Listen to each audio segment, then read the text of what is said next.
I appreciate everyone at NYU putting on this event because I think this is one of the most important conversations that we are having in sports right now. And I think we have to get it right because I look at this and see a tremendous opportunity to prevent a lot of suffering and a lot of death by banning youth tackle football. And I say that as a former football player who was an all-Ivy defensive tackle at Harvard University, that this is just not a game for children. And so I'm going to walk through why this has become a program of ours. And part of the reason I'm here is because I'm a co-founder of the Boston University CT Center, which Dr. Curry referenced our research on CT in football, and I'm our education and public policy leader. And so while we have amazing scientists led by Dr. McKee and Dr. Stern in the lab, they asked me to take this information out to the public. And as Dr. Curry referenced, this is going to be really hard to treat. But boy, do we have a tremendous opportunity to prevent it by not hitting children in the head. And part of the reason I wanted to come to this event is because it's important for the public to get accurate information on this. And as Dr. Curry referenced, I thought that the op-ed that was published by Jason and a number of other doctors had some factual misinformation that might prevent parents from making the right choice. And so Dr. Curry walked through that. And some of the premise of the arguments that they made were based on a misunderstanding of CTE. The 12% and the R tag that Dr. Curry spent time on is important to know. It's important to realize that the experts, and you're not going to get three better experts in our country that are looking out for the public health, the CDC, NIH, and Department of Defense, are all convinced on causation. And of course they should be. We've known about this for almost 100 years through boxing. The idea that we're revisiting football or ice hockey or these other sports and saying, well, we're not sure if there's a link. Let's not be ridiculous, okay? The experts believe in causation. I believe in causation. The scientists that are working on this work believe in causation. So if that's the premise, well, before I get to that, I do want to acknowledge, I understand why there's confusion out there. I've spent a lot of my life trying to undo the confusion that organizations like the NFL have been putting out there. There's a very nice documentary called League of Denial that'll show you the decades of work the NFL did to say concussions are fine, CT's not linked. Now the NHL has taken up that mantle. So we're living in a world right now where there's a real fight over what the truth is. The op-ed was partially came out of us launching our Flag Football Under 14 campaign. So we started an education program in January to advise parents that if you want your child to play tackle football, wait until they're in high school. That's the best decision you can make for them. Have them play flag or something else. And Jason and Mark in their op-ed captured very well our message we were trying to relay. So this is from the op-ed. The message sent to assembled media and onlookers was that eliminating tackle football for youth is the key to safeguarding the brains and futures of America's youth. And I will tell you, I believe that more than I ever have before. We just had a new paper accepted yesterday I wish I could share with you, but we'll share with you in a couple of months that just shows more and more data saying if we just made that simple change, we would eliminate a whole lot of CTE. But the way to talk about this, and talk about it in 10 minutes, is purely on a risk-benefit discussion. And so I want to do that. There is strong evidence that hits to the head are the only known environmental risk factor for CTE. So our risk, if you put a child in a helmet and put them on a football field and have them start tackling, their risk becomes non-zero. They start to develop a risk for CTE, and that risk increases with exposure. Every year they play, their risk gets higher to the point that we have this crazy finding that out of the 111 NFL players we studied, over 99% of them had this disease. If you play that long, your risk gets to a very concerning point. We can't exactly quantify the prevalence, but we know it's out there. So the question is, this creates CT risk. That's a known thing. So the next question we have to ask is, well, what are the benefits? What are the benefits of these kids playing tackle football that young? And the relevant question is, are there unique benefits to tackle football before young? Because there's plenty of other ways to get exercise, to learn team sports, to learn life lessons. And so we don't even have to have a discussion on this because there is no actual formal evidence that tackle football as a youth sport is better than anything else that you can do as a child. Okay, so the question then becomes, is there even evidence that youth tackle football makes you a better football player? Because that would be a benefit you could point to say, this is why you need to start young, you need to learn the game. There's also no evidence to support that. Experts don't support that. I like to consider Jim Harbaugh an expert, a former NFL player, the current coach at University of Michigan, and a guy that people say loves football more than anybody else in the world. And he's on record saying, I think every American boy should be playing soccer till the 8th grade, then football. And he's joined by people like John Madden and other legends of the game that say this is not a game for children. So there's a lot of experts who back not playing, but also we actually compiled some interesting evidence. I had our team research, could we put together the all-time greatest NFL team that never played tackle football till high school? This had never been compiled before, but we started it because we knew that Tom Brady's dad held him out until high school from tackle football.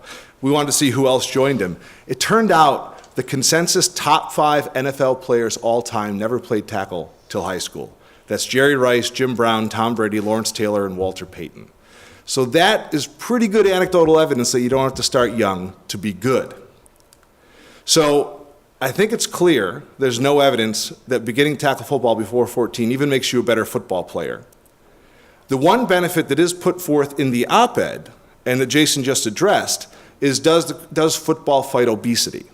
And to give a short answer for it, while people are here, in the room, we often sort of call off the dog. So I used a quote I gave to a newspaper outlet a couple weeks ago that made me, that I would hold myself to, because this is how I really feel. Until we grow up and separate children being hit in the head with the benefits of sports, we can't make progress in this conversation, okay? There are a million other sports you can play, and sports are awesome, but they don't have to hit you in the head 500 times. They just don't. And so to put this in a way that maybe we can understand in this room, there's 25 doctors in this op-ed that are recommending trading CTE risk in children for health benefits that are easily acquired in other ways. So to put that in a contemporary scenario, this would be like me going to my doctor and my doctor saying, hey, you need to get more exercise. It's good for you. Okay, fine, how should I do that? And my doctor says, you only have 2 choices. You can either ride that stationary bicycle, and that'll get your heart rate up and that'll give you exercise, or you can become Mike Tyson's sparring partner, okay? If you said to your doctor, well, what are the risks? If he tried to tell you they're equivalent, go find another doctor, all right? We all would choose the bike because we're adults and we know better, okay? So the idea that we're telling some kids to go get hit in the head with Mike Tyson is a bad idea. The ethical question here is if we know there's no evidence that it makes you, tackle football has benefits, okay? And I think that's a fair argument. There are no benefits to playing young. If we know the risk of CTE is greater than 0 and increases with exposure, then we have to ask ourselves, whatever we think we're teaching them, can we teach them without hitting them in the head hundreds of times? And of course, the answer is yes. So why shouldn't we steer kids in that direction? Let's think about how we deal with other environmental exposures for brain disease for children, okay? And we should think about hits to the head like we do think about lead exposure and mercury exposure. Both of those things exposed to a child can lead to degenerative issues. We regulate those exposures. We protect kids. We test your house for lead levels. We remove a child from that house if your lead levels are too high. It's a well-known statement, there's no safe level of lead exposure. Why? Because the brain is developing at these ages. And if you poison a brain that's developing, you will change what it becomes and you will change the kid. So if there was ever a terrible time to hit a human being in the head, it's while their brain is still developing. So I started researching this the other day. There's plenty of great studies on mercury toxicity and lead exposure in kids. This is a whole field of science, and it's very exciting. And we've done a good job of changing the past by reducing children's exposure to this. But just because all those things are true, it still doesn't mean we necessarily need a law. And so why our campaign, that's an education campaign, is also testifying on behalf of some of these bills, is because I don't see any other way to get where we need to go, okay? In 2015, we also tried to get headers removed from soccer because it was very clear that a child doesn't need to be hitting projectiles with their forehead when it, again, offers no benefits. You can learn heading later on. We were able to successfully lobby U.S. Soccer both put a public pressure campaign and behind the scenes lobby them to say, hey, look, the kids are better, now that we have this CT research, the kids will be better off, let's make this change. And they made it within 17 months. And looking back, nobody has complained, right? And this change has been in the books for years now, and nobody has complained, okay? Well, unlike soccer and other sports, youth tackle football does not have a national governing body that I can go lobby, okay? Youth tackle football is really more of a capitalist system, and I have heard the director of Pop Warner say this. He has said even if an innovative league chose to say only flag till age 10, they're inviting their competitor, like American Youth Football or any of the other leagues, to come in and start up a tackle football league for 5-year-olds. And if they get those 5-year-olds, they will keep those 5-year-olds, and the league that starts as 10 will run out of business because they will never get any kids. So this change is not going to come from the industry, and that's partially why I think we live in a world where football is the only sport that is still hitting kids in the head intentionally hundreds of times, right? U.S. lacrosse has put up a big fight against headshots, and they've changed their game. Everything hit to the head is a penalty. USA Hockey raised the age of checking from 11 to 13 a couple years ago, and they're already talking about raising it to 15, so there's no intentional blows to the head. USA Soccer banned heading to 11. I can promise you that's going to move up higher. But for some reason, and really steered by the NFL and USA Football, which is funded by the NFL, they're still trying to convince us that recruiting 5-year-olds to play tackle football and hit them in the head hundreds of times is a good idea. So in the summary of this, I apologize, there's some movement in the slides here. The risk of CTE is non-zero in these kids. It's great, and it goes up every year they play. There are no benefits for this. And from my perspective, as a football guy, who's now losing friends to this, we are watching those with the greatest exposure die terrible deaths from this disease, okay? It is our obligation to protect kids. We have a tremendous, they don't know what they're getting into on this, okay? I can promise you, if my mom held me out till high school, and I thank her every day, and if she had started me at 5 and my brain was worse than it is now, I would be upset. But I shouldn't have to stand here and convince you using science and risk-benefit that it's a bad idea to get hit in the head, and it's a worse idea to hit kids in the head, okay? To represent that, I want to do a little audience survey, okay? So youth football player gets hit in the head a few hundred times each season. Does anyone here hit their own kid in the head when they get home? Anyone? All right, no, good. I don't have to call social services. How about this? Does anyone here let themselves get hit in the head? How many people here have been hit in the head hard one time in the last year? 1, 2, 3. 3 of you. Has anyone here been hit in the head more than 20 times in the last year? No. No.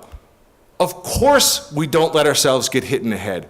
We know how terrible it is. This entire room has been hit in the head fewer times than one kid at one youth football practice. We live to not hit ourselves in the head, and we're successful every day. And to give you a window into what kind of world we live in, we know smoking causes all sorts of problems, and yet 17% of American adults still smoke. We're starting to understand that people getting hit in the head is a bad idea. In this room, 0% of people are getting hit in the head on purpose, okay? We should look oddly at a sport like football where the only adults playing have to be paid millions of dollars to get exposed to this risk. And so I think this is a unique situation where banning football for little kids makes a whole lot of sense and will prevent CTE and cost them nothing. And as a football guy, I think it's the best thing we can give back to the game. CTE is entirely preventable, and let us not squander this opportunity to draw a line in the sand and say we're not going to create this in the next generation. Thank you.